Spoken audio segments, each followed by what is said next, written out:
Flying a garbage ship wasn't the sort of thing a cadet imagined himself doing at the academy. No, those fantasies usually involved a shiny new ship and a grand space battle that the cadets were the dashing heroes of. Of course, those fantasies were reserved for the cadets from the nobility. For a commoner, they would always be just that, fantasies. In other, less backwards places, a drone ship would be handling mundane tasks like hauling the garbage. Here in the Principality, however, people like Wyatt were the drones. The job itself wasn't that bad. There was no smell, as Wyatt rarely had to exit his cockpit. He just flew towards the inhospitable rock that had been colonized for the sole purpose of turning garbage like his into useful compost. He dropped off his container of refuse and went back to his space station for more. He had done this for the past 2 years now. Not once in all that time had anything remotely interesting happened to Wyatt. He had assumed that trend would hold today. But then his sensors started beeping. Warp signatures detected rang the crackly voice of his ship's archaic computer. Warp signatures out here in the Principality was a backwater. Wyatt's post was a backwater of that backwater. For something other than a garbage ship to be flying in the same system as him, and at warp no less, something was going on. Wyatt hit the switch for the external cameras, something he never had any reason to do. A computer, can you get a visual of the vessel? Affirmative, Wyatt. The screen lit up, and he saw a small but familiar outline. A magnify image.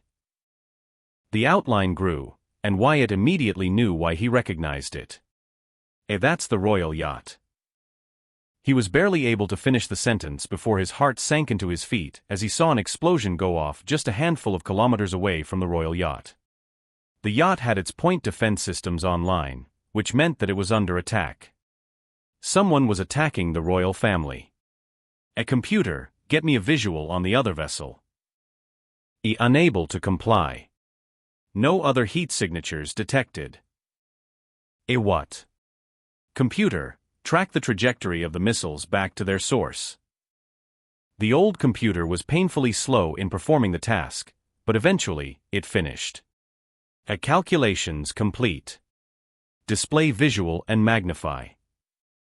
It was difficult to see at first. It was black as the void and only visible when you noticed the system's red dwarf's light faintly reflecting off of it.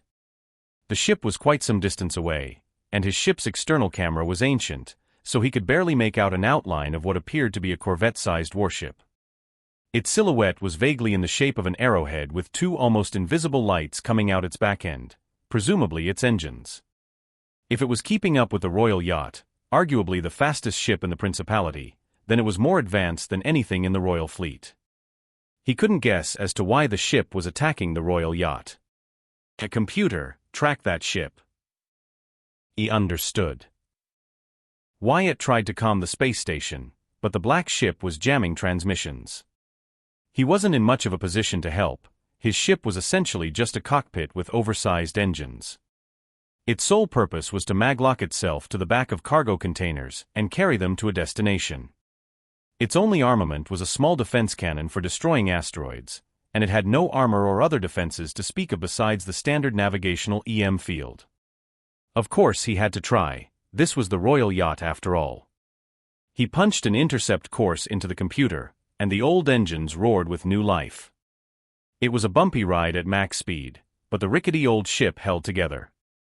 The black ship must have been built for stealth, as it produced almost no heat signature for his sensors to detect. The computer had been tracking the vessel's position visually since it had located it, so its stealth didn't pose too much of a problem at the moment.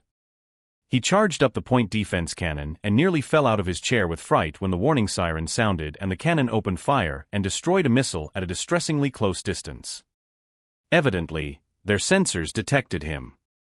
The ship threw a few token missiles Wyatt's way, but it didn't appear too concerned and remained focused on the yacht. Wyatt might have been offended, but he was too relieved that his point defense cannon had managed to destroy the 3 incoming missiles sent his way. It occurred to Wyatt that he had no plan. Then he heard a small alarm go off. The cargo container had been hit by some shrapnel and was venting air. Specifically, methane was venting. I guess I have my plan now. He punched some numbers through the computer, and his idea appeared to be somewhat possible. He just had to get very, very close. For outer space anyway. Computer, lock the point defense cannon on the cargo container and open fire 5 seconds after maglock is disengaged. A command processed. He was well into mass driver range, and he did a few evasive maneuvers to avoid some incoming mass driver rounds. By the time whoever was in charge realized something serious was going down, it was far too late. A computer, release maglock.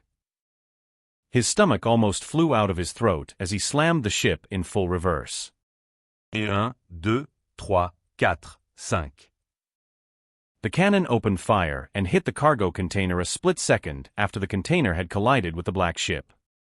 An explosion followed, and although muted by the lack of oxygen outside the container, the black ship broke off its pursuit. Wyatt wasn't sure if he had caused any significant damage, but it had evidently been enough to spook the commander of the ship. The black ship limped away like a wounded predator, fire still raging on its hull. Wyatt was immediately hailed by the yacht. A tall man with dark gray hair and the colorless irises of cybernetic eyes appeared on his screen. This is Ship Commander Redford of His Majesty's Starship Royal Favor. State your identity. Wyatt Staples, Warrant Officer 3rd Fleet, 2nd Frontier Corporation. A commoner? Well, I guess you'll have to do. Obviously, who else would be flying a bucket like this? Oh, and you're welcome.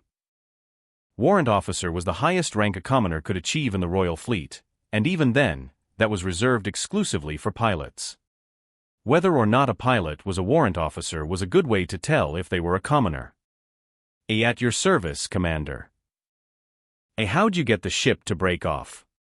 Our sensors indicate no armament other than a PD cannon. I threw my garbage at it and it exploded. What? Lots of natural combustibles produced by bio-waste. I launched the container at the ship, then I ignited it. That's some trick. Not bad for a commoner, huh? The commander tapped some control panels around him a few times, then his face scrunched up. I can't raise the space station. Our comms must be down. Try hailing them yourself. Wyatt hailed his space station and got no response. A little worm of a feeling wiggled its way into his chest.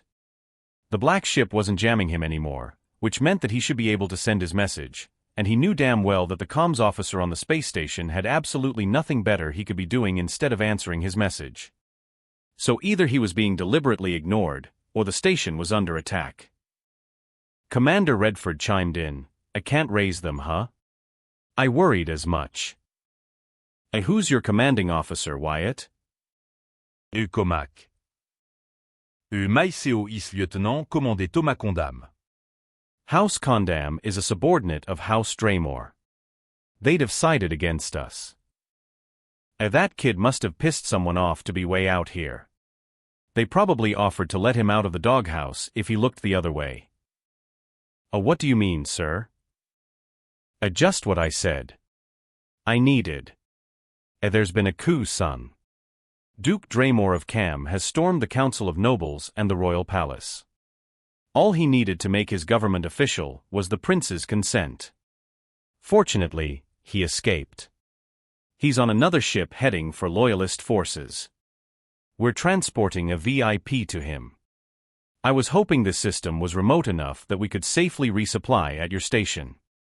That son of a bitch must have signaled our position.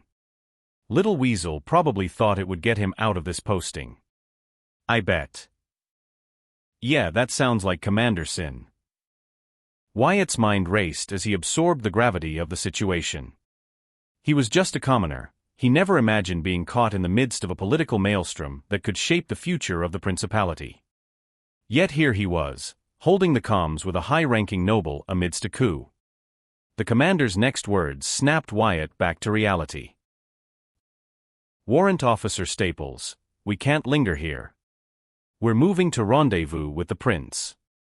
Given your creative problem-solving, I'd like to extend an invitation for you to join us. Your knowledge of this area could prove valuable.